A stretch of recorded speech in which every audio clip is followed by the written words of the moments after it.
Esta madrugada hemos vivido un seísmo simulado de 6,5 grados. Es el simulacro Sur 16 que comenzó ayer en Sevilla y que afecta desde las 5 menos cuarto de la mañana a Ceuta y a todas sus unidades de emergencias. La UME preparando el escenario del simulacro, los bomberos interviniendo en la excarcelación de víctimas y la Cruz Roja atendiendo y trasladando a los heridos al hospital. Un ejercicio destinado finalmente a la preparación de los especialistas en emergencias que en todo siniestro se encontrarán condiciones distintas. Yo creo que ninguna intervención de las que me he encontrado en la vida son iguales una a otra, son todas muy distintas, lo que nos permite de ir avanzando y mejorando cada día. Por eso los bomberos decimos que siempre vamos aprendiendo de cada intervención, porque como esta seguro que no habrá otra, pero más difícil o más fácil seguro. Buenas noches. Se trata del mayor simulacro llevado a cabo en toda España sobre un seísmo. La dimensión de esta actividad prolongará este ejercicio hasta el jueves.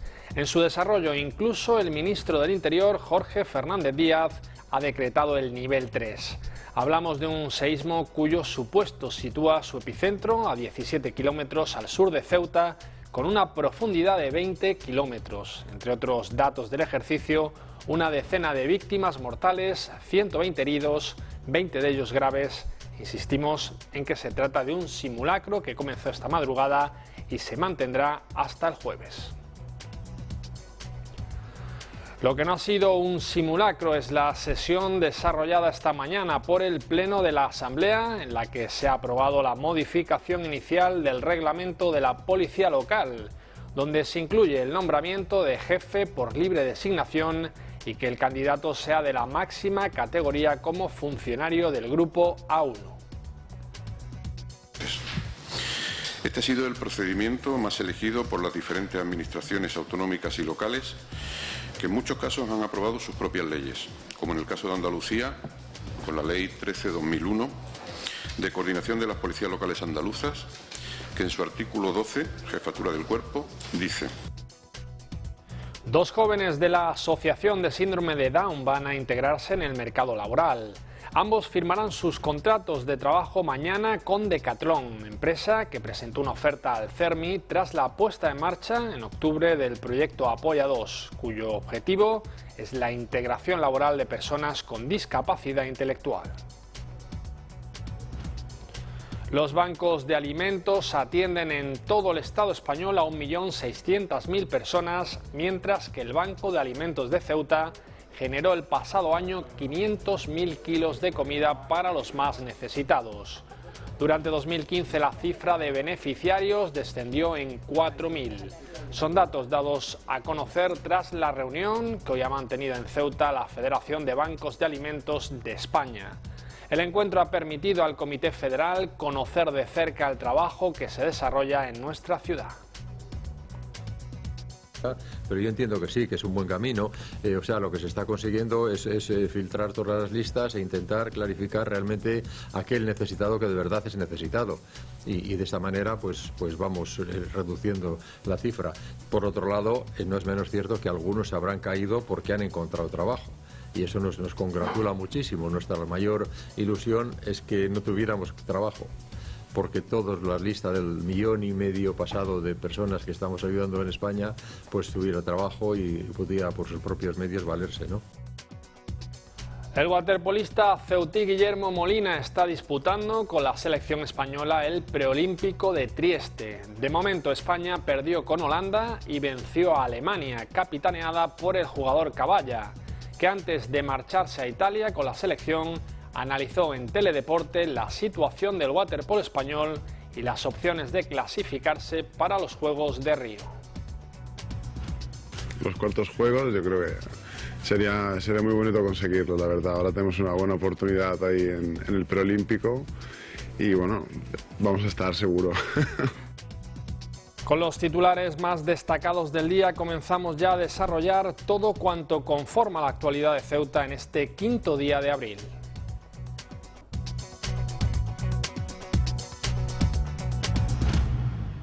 A las 4:43 horas de la madrugada ha tenido lugar un terremoto de 6,5 grados que ha afectado a Ceuta. No se alarmen, solo se trata del simulacro que ayer daba comienzo en Sevilla y que hoy ha llegado a nuestra ciudad. La actividad se denomina Sur 16 y es el mayor simulacro de España sobre un seísmo.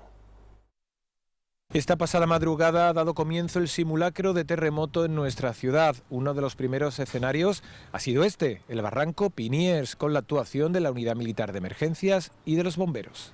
La Unidad Militar de Emergencias ha sido la encargada de preparar el escenario en el barranco Piniers para simular un accidente de tráfico provocado por el movimiento sísmico. El supuesto que se parte aquí es un accidente de tráfico en una urbanización que es la que nos rodea aquí, La Gravera. Supuesta urbanización, evidentemente, un accidente de tráfico en el que hay 2 vehículos involucrados, tenemos 3 personas en el interior atrapadas, y de las cuales una de ellas está relativamente consciente, pero está tumbada, que es la que se ha sacado en ese cocharmito, y las otras 2 está una con problemas tanto en fractura de pierna como en problemas cervicales de columna, y una tercera víctima inconsciente. Los bomberos han llegado rápidamente al lugar de los hechos, han evaluado la orden de trabajo, han inmovilizado a los heridos, estabilizando los vehículos para poder extraer a las víctimas con seguridad. Por su parte, la entidad encargada de atender a los 3 heridos de este simulacro ha sido Cruz Roja, que se ha encargado de su valoración y su traslado al hospital. El personal de la entidad humanitaria ha valorado la situación de los heridos, introduciéndolos en el interior de sus vehículos para su posterior traslado al centro sanitario. Todo el ejercicio ha transcurrido como cabía esperar, y desde el cuerpo de bomberos se destaca que si bien la realidad siempre supera a la ficción, esta actividad les sirve para estar mejor preparados. Las situaciones reales siempre son todas distintas entre ellas mismas, y en un supuesto, pues evidentemente también es otro más distinto. Pocas, yo creo que ninguna intervención de las que me encontré en la vida son iguales una a otra, son todas muy distintas, lo que nos permite de ir avanzando y mejorando cada día. Por eso los bomberos decimos que siempre vamos aprendiendo de cada intervención, porque como esta seguro que no habrá otra, pero más difícil o más fácil seguro. Continuamos hablando de este simulacro de seísmo, y es que el ministro de Interior ha decretado el nivel 3 de emergencia tras el terremoto simulado acaecido esta madrugada. El simulacro ha partido del siguiente supuesto: un terremoto cuyo epicentro se ubica a 17 kilómetros al sur de Ceuta y con una profundidad de 20 kilómetros. Como consecuencia de este seísmo de magnitud 6,5 han resultado afectadas edificaciones del casco urbano de la ciudad, zonas de la periferia y algunas infraestructuras como las eléctricas e hidráulicas, así como algunas carreteras. Por todo ello, el ministro de Interior ha decretado el nivel 3. En el marco de este ejercicio simulado se han cuantificado al menos 10 personas fallecidas. Por otra parte, 120 personas heridas han sido evacuadas, 20 de ellas en estado grave. El gobierno de Ceuta ha realojado a las personas que se han quedado sin hogar. Cruz Roja ha montado un centro de atención al ciudadano en el pabellón deportivo del Colegio Santa Amelia. Así las cosas, han aterrizado en el helipuerto militar los primeros apoyos que llegan a Ceuta para atender la emergencia provocada por el terremoto. Se trata del grueso de los efectivos de la Unidad Militar de Emergencias. Insistimos, todo ello es un simulacro. Y como les avanzamos anoche en nuestro informativo, la Asociación de Militares de Tropa y Marinería ha logrado el compromiso de las Fuerzas Armadas de cambiar el sistema que hasta ahora impedía a los soldados salir de Ceuta sin tener permiso para hacerlo. A partir de ahora se decidirá caso a caso. El Consejo de Personal de las Fuerzas Armadas ha tratado en las últimas horas una propuesta de la Asociación de Militares de Tropa y Marinería para que se suspenda cautelarmente y se revise la norma de aplicación interna de la Comandancia General de Ceuta, que desde enero exige a los militares de la ciudad solicitar autorización para salir a la península. Algo que hasta este año solo era obligatorio para abandonar el territorio nacional. Según fuentes de esta asociación, han conseguido que dicha norma no se aplique a partir de ahora de forma general, sino caso a caso, por lo que se va a cambiar el sistema. La aprobación o denegación deberá ser individualizada y estar motivada y por escrito, y además el afectado podrá tener derecho a recurso.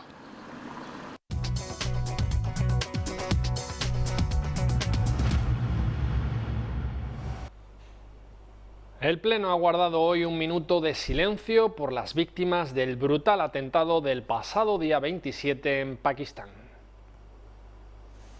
La Asamblea guardó un minuto de silencio en señal de condena por el brutal ataque terrorista perpetrado en Pakistán el pasado 27 de marzo, en señal de condena y solidaridad con los familiares de las víctimas y el pueblo pakistaní. Antes de comenzar la sesión y a propuesta del grupo político de MDIC y de conformidad con el resto de grupos políticos de esta Asamblea, vamos a realizar un minuto de silencio para condenar una vez más y de manera rotunda el brutal atentado terrorista perpetrado el pasado día 27 de marzo en la ciudad pakistaní de Lahore. Así como para mostrar la decidida apuesta por la vida y el respeto a los derechos y libertades en un mundo en paz. Mostrar al mismo tiempo nuestro profundo dolor por las víctimas, la solidaridad con el pueblo pakistaní y la afirmación de nuestro compromiso con la vida, la libertad, la democracia y la fraternidad, frente a cualquier manifestación de fanatismo, odio o violencia.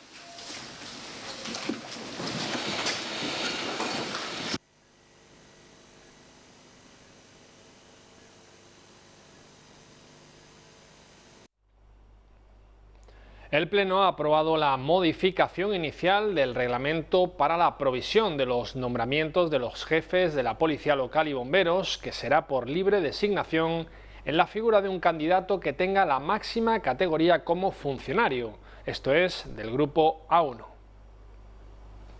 El debate sobre la cobertura de las plazas de jefe de bomberos y policía local por libre designación ha provocado un debate del Pleno de la Asamblea sobre el carácter político de esta decisión en el caso del superintendente de la policía local, que originó las controversias de varios grupos de la oposición. PSOE y Movimiento por la Dignidad y la Ciudadanía se oponían a la libre designación por la influencia política que conlleva, en su opinión, en la designación, y Ciudadanos argumentó la indefinición de los requisitos exigidos para su cobertura, mientras Caballas coincidía con el Gobierno en la idoneidad de la libre designación porque facilita el cambio en el caso de que el elegido no cumpliera las directrices de un puesto de marcado sentido político, aunque mostraba su desacuerdo en que se incluyera la posibilidad de acceso de miembros del Ejército entre los candidatos al puesto, por estimar Aróstegui que los cuerpos y fuerzas de seguridad del Estado nada tienen que ver con el Ejército, al tratarse de especializaciones bien distintas. Finalmente, un desacuerdo acerca de requerir el nivel A1 como exigencia para optar a las plazas de jefatura en vez del A que se había consensuado con los sindicatos como enmienda, y su encaje legal en el momento de la votación fue resuelto con la intervención de la secretaria general, que concretó el presidente de la Asamblea para reconducir la decisión final. El procedimiento elegido para la provisión de este tipo de puestos, es decir, superintendente jefe de la policía local y jefe del servicio de extinción de incendio y salvamento, es mediante la libre designación previa publicación de las bases correspondientes. Este ha sido el procedimiento más elegido por las diferentes administraciones autonómicas y locales, que en muchos casos han aprobado sus propias leyes, como en el caso de Andalucía, con la Ley 13/2001, de coordinación de las policías locales andaluzas, que en su artículo 12, Jefatura del Cuerpo, dice: el cuerpo de la policía local estará bajo la superior autoridad y dependencia directa del alcalde, sin perjuicio de las delegaciones de competencias previstas en la normativa de régimen local. Continúa este artículo: el jefe inmediato del cuerpo será nombrado por el alcalde por el procedimiento de libre designación, de acuerdo con los principios de igualdad, objetividad, mérito y capacidad. Todos los partidos que conforman el arco parlamentario de la Asamblea Ceutí coinciden en la necesidad de analizar a fondo un tema complejo para equiparar los derechos de los descendientes de los regulares que como militares prestaron hace 80 años los mismos servicios a España que otros militares de nuestras Fuerzas Armadas, y así saldar lo que denominaron un débito moral con sus viudas y huérfanos. Así, un grupo de trabajo con representación de los afectados y técnicos de la ciudad, Comandancia General y Delegación del Gobierno, expondrán a los parlamentarios ceutíes la mejor vía para traducir en hechos, dijo Susana Román, la voluntad de la Asamblea. La Ciudad Autónoma de Ceuta promoverá la constitución de un grupo de trabajo que elaborará un estudio sobre los derechos a reconocer para las viudas de los soldados de regulares que combatieron durante la Guerra Civil. Una propuesta del Movimiento por la Dignidad y la Ciudadanía que contó con el apoyo unánime de la Asamblea. ¿Qué son los tres principales pilares que deberíamos de solucionar? El primero, hay un informe por escrito de una dirección general, concretamente de presupuestos y gastos del Ministerio de Hacienda, y ya acota un poco el tema. Yo creo que con esto hemos avanzado en parte, y en primer lugar dice si estas pensiones causadas son o no o pertenecen al régimen de clases pasivas, sería la primera cuestión a dilucidar.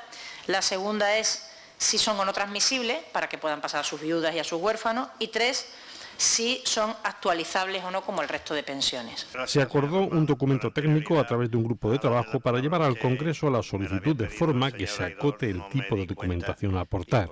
Es importante acotar qué tipo de documentación es la que habría que remitir, porque en esto, como decimos también, y según me explicaban ayer, hay diversas circunstancias. Hay gente que cobra pues en calidad de viuda, porque sí se les ha reconocido porque eran viudas de oficiales en ese momento, gente que sí tenía la nacionalidad y por tanto es más fácil, gente que están sometidos a unos regímenes extraños, me explicaba él, que incluso para viajar a tener asistencia médica tenían unos problemas bastante importantes. Bueno, pues lo que podamos hacer en esa comisión, yo me comprometería a pedir a todas las partes que he dicho la designación de una persona, convocar una comisión informativa a ese efecto y que a la mayor brevedad posible pudiéramos tener una documentación que el grupo parlamentario pudiera tramitar en Madrid y darles cuenta de los resultados. El Partido Socialista se ha quedado solo en su propuesta al Pleno de la Asamblea con su iniciativa para promocionar la laicidad en Ceuta. No ha prosperado su propuesta para instar al Congreso de los Diputados de la impulsión de una nueva ley de libertad de conciencia religiosa. Los demás grupos de la oposición se abstienen y el PP se muestra en contra de incorporar festivos de carácter civil y no religioso al calendario oficial. El Ejecutivo defiende que lo importante es preservar la libertad religiosa, tanto como la de quien es ateo o agnóstico.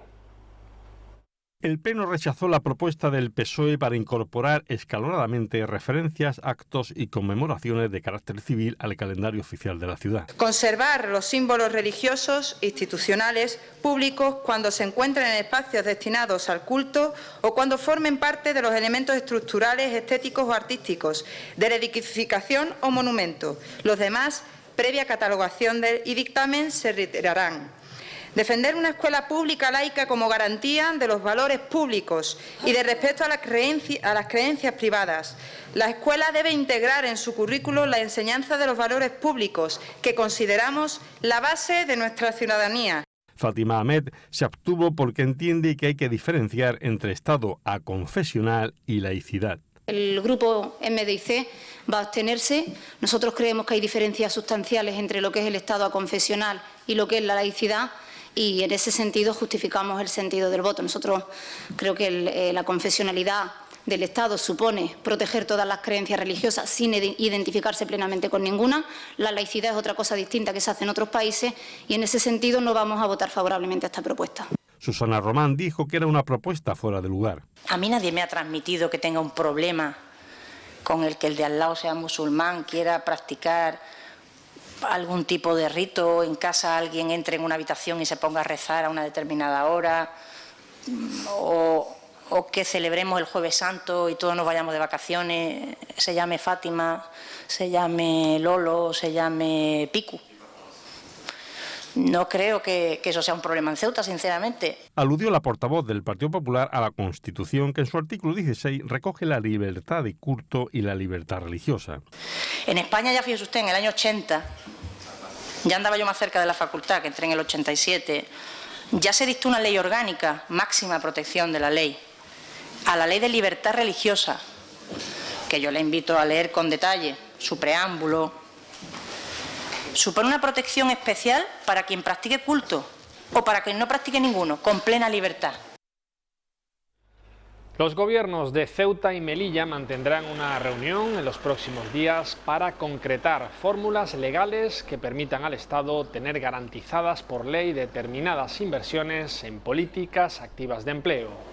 Así lo ha confirmado en las últimas horas el portavoz del Ejecutivo melillense, Daniel Conesa, quien recordó la aprobación recientemente por la Asamblea de Ceuta de una propuesta de resolución para consolidar y garantizar mediante ley las transferencias que la ciudad recibe del Estado en materias de naturaleza estructural, no solo como el empleo, sino también en cuanto a los convenios en materia de educación y la cobertura a las políticas sociales, entre otras.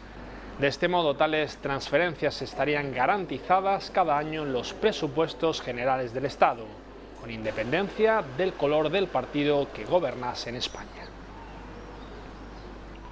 El Consejo de Transparencia tramitará las reclamaciones sobre el acceso a la información pública de los ciudadanos de Ceuta. El convenio con nuestra ciudad afecta a todos sus habitantes y a las reclamaciones que puedan plantear al Gobierno si no les satisface la respuesta que reciben al presentar una solicitud de acceso a la información o no la reciben. El Consejo de Transparencia y Buen Gobierno tramitará las reclamaciones que, relacionadas con el derecho a saber, presenten en su territorio y contra resoluciones del Gobierno de Ceuta a sus ciudadanos. Han firmado el convenio la presidenta del Consejo de Transparencia y Buen Gobierno, Esther Arizmendi, y el consejero de Presidencia, Gobernación y Empleo de Ceuta, Jacob Achuel. Ceuta se suma así a 5 comunidades autónomas, Asturias, Castilla-La Mancha, La Rioja, Cantabria y Extremadura, que han suscrito un convenio para que el Consejo de Transparencia resuelva sus reclamaciones. Un sistema que supone un ahorro en el gasto público. Con la firma del convenio, sin renunciar a sus competencias, Ceuta transfiere al Consejo de Transparencia Estatal la gestión, resolución y notificación de las reclamaciones que presenten sus ciudadanos. En los casos en los que el solicitante de información no encuentre satisfecha su demanda, bien porque se le deniegue la información o no se le responda a la petición formulada. Los ciudadanos de estas comunidades autónomas podrán presentar sus reclamaciones bien directamente al Consejo de Transparencia a través de los cauces habituales, sede electrónica, próximamente correo electrónico o correo ordinario, o a través de cualquier registro público de las administraciones públicas.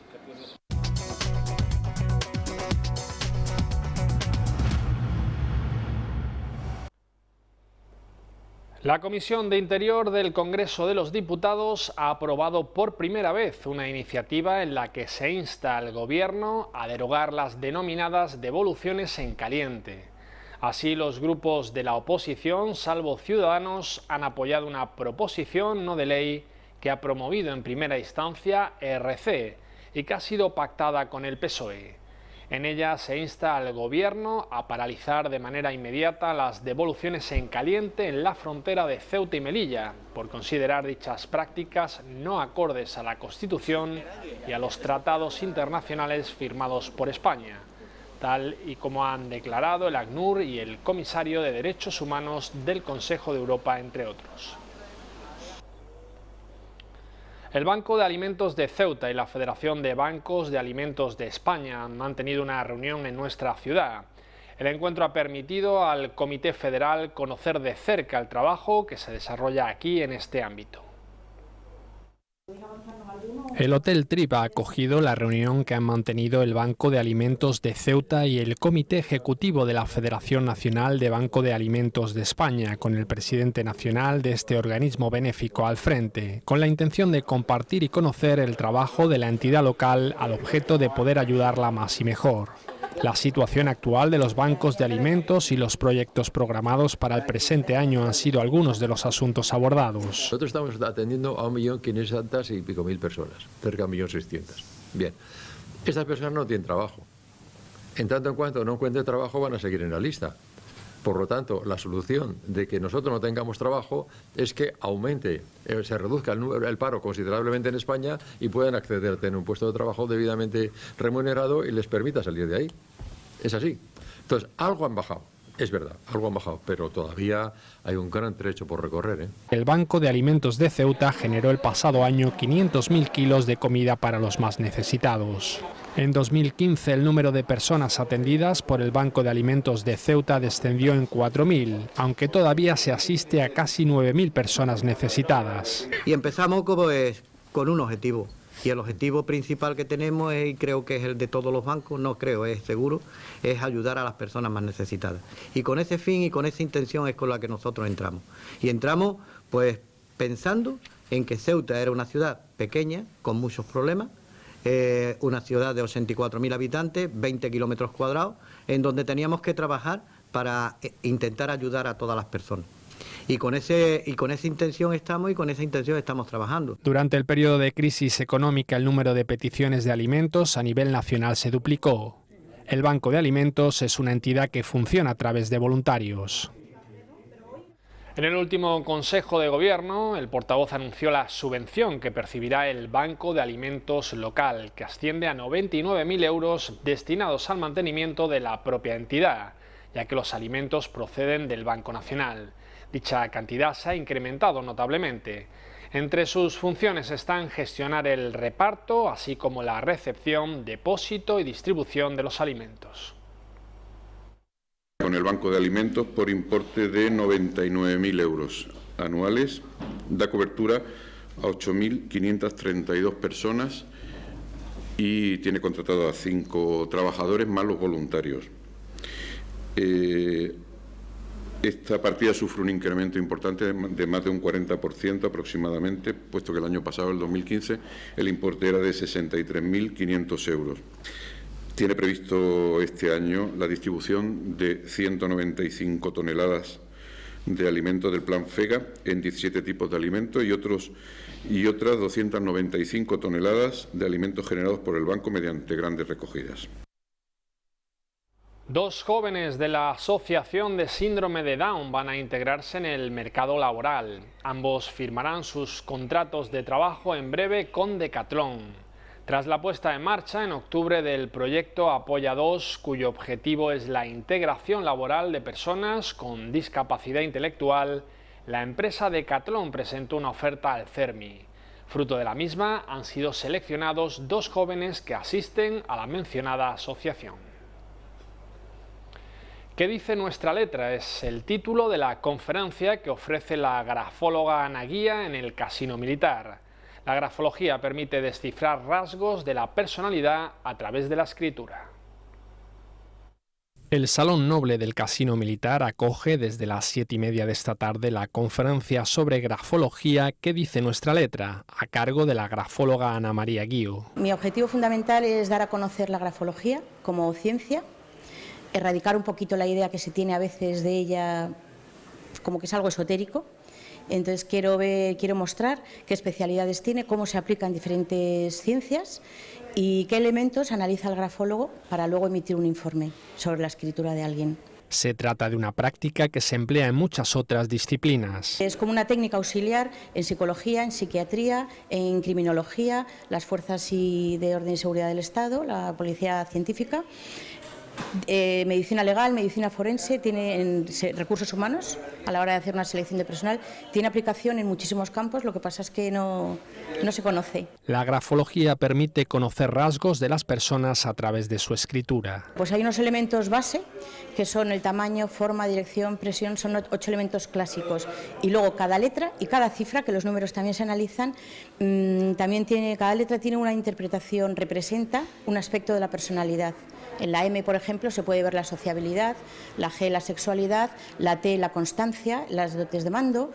Entonces, todo eso se analiza, son muchas horas de mediciones, pero merece la pena por la fiabilidad que ofrece. Algunas letras ofrecen más información al grafólogo que otras. Tipos de I, yo no me lo creía, pero es así. Revela mucha información, se ve la precisión. Las personas detallistas, si es una persona pragmática, si es una persona idealista, se ven muchos aspectos. Siempre se contrasta con otros rasgos, porque por un solo rasgo no se puede hacer una afirmación grafológica. Ana Guío tiene previsto ofrecer próximamente una nueva conferencia sobre grafología, en este caso sobre la información que ofrecen las firmas y rúbricas.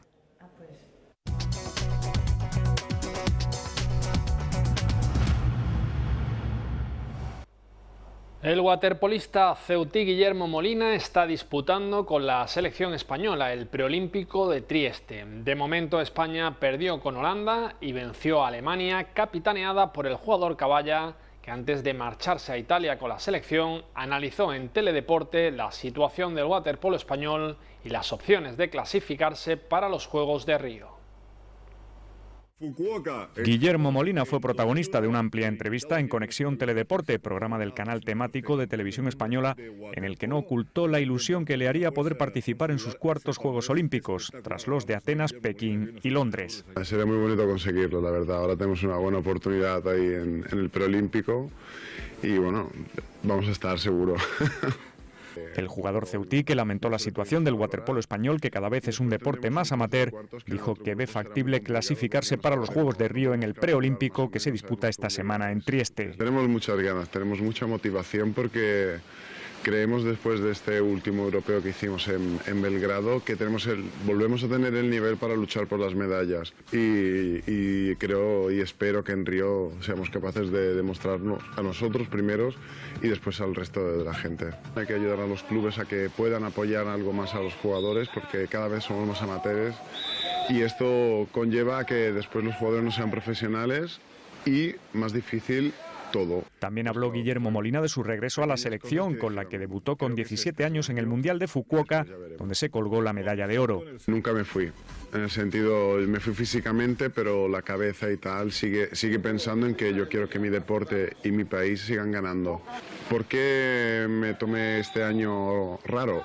Llevábamos desde el 2009 sin ninguna medalla, yo sentía que no estaba aportando nada a este grupo nuevo que había entrado, me sentía demasiado negativo, llevaba demasiado peso arrastrando hacia un grupo que necesitaba crecer y yo creía que era mejor dar un paso al lado. El ceutí, que se marchó a Italia en el año 2007 para poder vivir del waterpolo, sigue sintiéndose muy motivado cada vez que defiende los colores de la selección española. Jugar por tu país es lo más bonito que hay, es donde más te representa, donde más expansión puedes hacer de tu deporte, que quien lo quiere es lo que quieren. Y solo es un orgullo, o sea, estar fuera, venir solo para competir por España, quien no lo entienda así es difícil de explicar. Por cierto que España está jugando en estos momentos un partido que puede ser decisivo en el preolímpico de Trieste ante la anfitriona, la selección italiana. Y José Vicente Garrido, el portero valenciano de la agrupación deportiva Ceuta, fue uno de los invitados anoche en nuestro programa Club Deportivo. El veterano cancerbero repasó la actualidad del equipo blanco, que el pasado domingo se reencontraba con el triunfo en un gran partido ante el Alcalá. Lo lamentable es que el Ceuta se haya despedido ya de su objetivo de clasificarse para el play-off de ascenso. El domingo yo creo que se demostró que el equipo compite, que el equipo quiere hacer las cosas, que siempre no salen las cosas como uno quiere o como uno se trabaja, pero creo que el domingo fue un buen ejemplo de que este equipo puede dar cosas buenas, aunque a lo largo de la temporada pues hemos tenido más bajos que altos y al final pues lo hemos pagado, ¿no? Estar a la distancia de 10 puntos ahora mismo pues es muy complicado. Muy complicado, por no decir imposible, es que el Ceuta opte ya a clasificarse para la fase de ascenso. Una completa decepción para Garrido.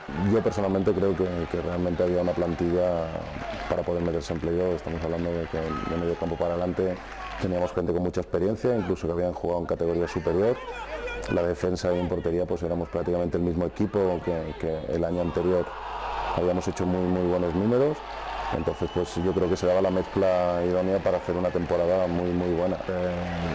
Llegamos al principio con 16 partidos sin perder, el equipo llevaba una buena dinámica, después perdimos en Córdoba, a partir de ahí pues ya cogimos una dinámica negativa. El cambio de Cándido Rosado por Juan Ramón Martín en el banquillo tampoco surtió el efecto deseado y la salida de jugadores tampoco fue debidamente cubierta por el club, quedándose varias fichas libres, factores que en opinión de Garrido han influido en el rendimiento del equipo, igual que los problemas de cobro de la plantilla. Dentro de un vestuario, si hay 4 o 5 futbolistas que no están anímicamente bien, pues eso se nota, ¿no? Nosotros de alguna forma, yo creo que toda la plantilla siempre hemos arropado a la gente, hemos estado encima de la gente que ha podido necesitarlo en cada momento y aparte también pues hemos hecho fuerza con el club para que se cumpla todo. Garrido también se pronunció sobre la salida del equipo de su compañero Chakir por criticar la gestión de los responsables del club, precisamente en nuestro programa Club Deportivo. Nosotros estamos en contra de que Shakir haya salido de la plantilla por el motivo Si el motivo es las declaraciones, evidentemente pues estoy más en desacuerdo aún. La Consejería de Juventud, Deporte, Turismo y Fiestas, a través del Instituto Ceutí de Deportes, abrió ayer lunes el plazo de inscripción para la 29ª Milla Urbana Ciudad de Ceuta, que se celebrará el próximo domingo 17 de abril. Las inscripciones para participar en esta 29ª edición de la Milla Urbana Ciudad de Ceuta podrán realizarse hasta las 2 de la tarde del día 12 de abril, en el caso de los centros escolares, y del 14 para el resto de categorías. La nueva edición de la Milla Urbana Ciudad de Ceuta se disputará en el Parque Urbano Juan Carlos I a partir de las 9 de la mañana y las distancias a recorrer serán 1.609,5 metros la milla urbana, 800 metros la media milla y 400 metros la minimilla. En el caso de los centros escolares pueden participar todos con sus respectivos alumnos, es decir, los componentes del equipo habrán de cursar estudios en el centro en cuestión. Para ello tendrán que formalizar la hoja de inscripción, una por categoría y sexo, que el ICD se encargará de facilitar. El resto de interesados habrán de formalizar su inscripción en las oficinas del ICD en el complejo polideportivo Guillermo Molina en horario de 9 a 14 horas. Allí tendrán que acreditarse con su DNI o pasaporte y deberán pagar 1,80 euros, que es a lo que asciende la cuota de inscripción, de la que están exentas las categorías cadete e inferiores.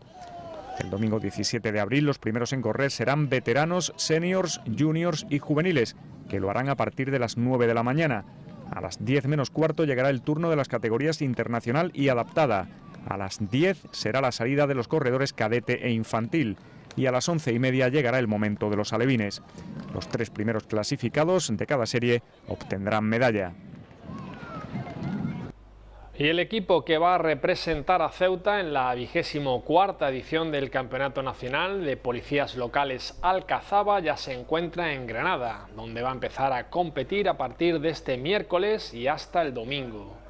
Los representantes de Ceuta han asistido este martes a los sorteos de las diferentes modalidades que se incluyen en esta competición, que son tiro, atletismo, pádel, fútbol 7 y ajedrez. Ceuta defenderá en Granada el título logrado el pasado año en la general por equipos, donde también se impuso en 2014. Y comentarles antes de cerrar los deportes que la selección sub-12 masculina de Ceuta conoció ayer a sus rivales en el 25º Campeonato Nacional de Selecciones Autonómicas de Fútbol 8, a celebrar en Murcia del 12 al 15 de mayo. Madrid, Castilla-La Mancha, Melilla y La Rioja formarán el Grupo C junto al combinado que entrena Felipe Barrientos.